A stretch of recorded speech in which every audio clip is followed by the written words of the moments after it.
आई am वास्तुशास्त्री जसलीन कोहली। जैसे कि हम वास्तु पुरुषा मंडला 45 एनर्जी फील्ड्स को वन बाय वन समझने का प्रयास कर रहे हैं। हमने लास्ट वीडियो सेशन में ब्रह्मा वास्तु एनर्जी फील्ड्स को कवर किया है, समझा है।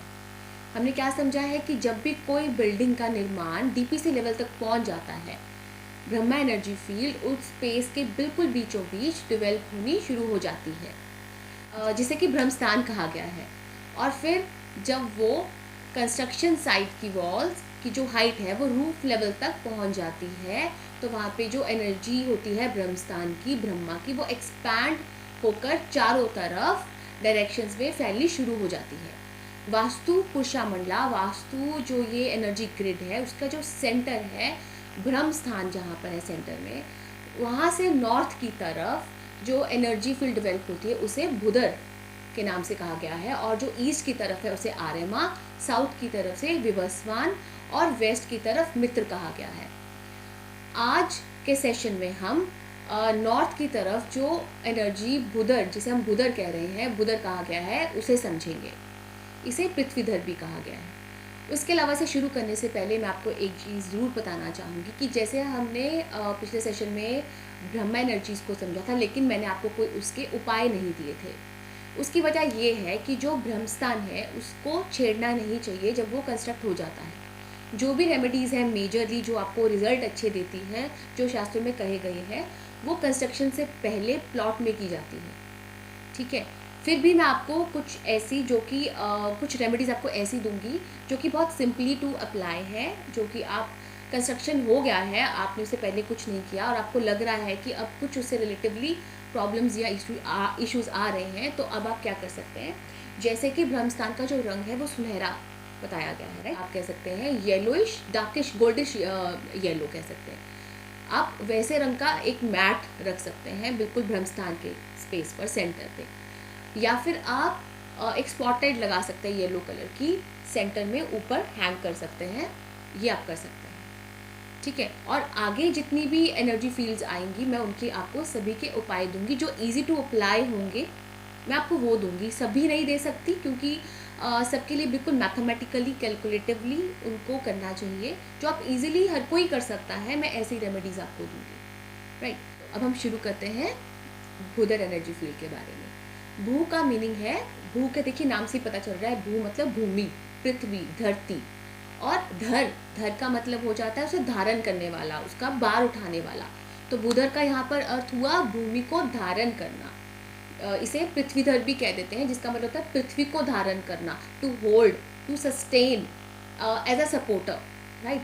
तो जो बुधर एनर्जी फील्ड का जो बेस है, किसी भी काम को शुरू करने से पहले किसी भी काम को वो सपोर्ट करता है, वो होल्ड करता है, उसे पोषण प्रोवाइड करता है, उसे ठीक गति से चलाता है, उसे नीचे गिरने नहीं देता, उसको संभाल कर रखता है, उसे सस्टेन करता है, अपॉर्चुनिटीज़ क्रिएट करता है।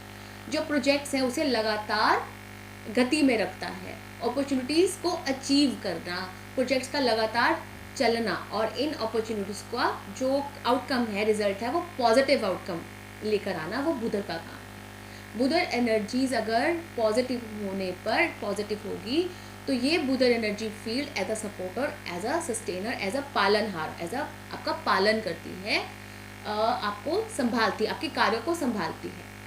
समरंगन सूत्राधार और अपराचिता ग्रंथ में बुधर को शेषनाग और भगवान विष्णु जी से भी जोड़ा गया है, उससे भी बताया गया है। जिस तरह हमने ब्रह्मा जी के गुणों को उनके चिन्हों के द्वारा, सिंबल्स के द्वारा समझा था, इसी तरह हम इस बुधर की जो एट्रीब्यूट्स हैं उसे समझेंगे विष्णु जी के चिन्हों के द्वारा। तो जो विष्णु जी के देखिए कई सारे चिन्ह हैं, उनमें से जो मेन मैं आपको एक दो चिन्ह बता रही हूँ उसके बारे में डिटेलिंग करते हैं, जिससे कि हम बुधर के कई एट्रीब्यूट समझ जाएंगे।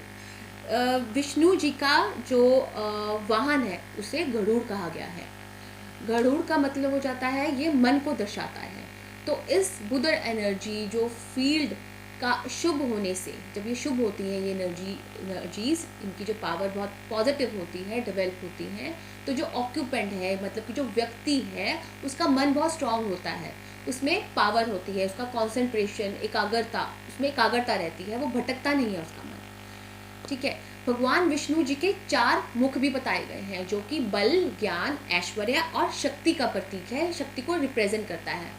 और उनके ये जो 4 मुख हैं आगे चलकर वो एनर्जी फील्ड्स को ही रिप्रेजेंट करती है, जो कि सेंटर के ऊपर सेंटर ब्रह्मस्थान है, और उसके ऊपर आ गया भूधर एनर्जीज, और भूधर के आगे जो नॉर्थ की तरफ, फैलाव की तरफ जो एनर्जीज हैं वो उन्हीं को रिप्रेजेंट करता है विष्णु जी का मुख। और विष्णु जी की जो भुजाएं हैं वो दिशाओं को रिप्रेजेंट करती हैं। और दिशाएं क्या है? दिशाएं मन का ही प्रतीक है, मन का ही विस्तार है, हम कह सकते हैं मन का एक्सप्रेशन है, मन को का ही एक्सपेंशन है। जैसे कि घर से हम ही मन बनता है और मन से आपका घर है, ये इंटरलिंक्ड है आपस में।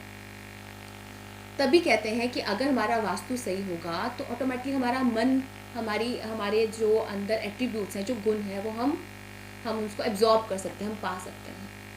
ठीक है, तो इस एरिया के पॉजिटिव होने से, बैलेंस होने से जो पर्सन है उसे सुख प्राप्त होता है, उसे भूमि का जो सुख है वो मिलता है।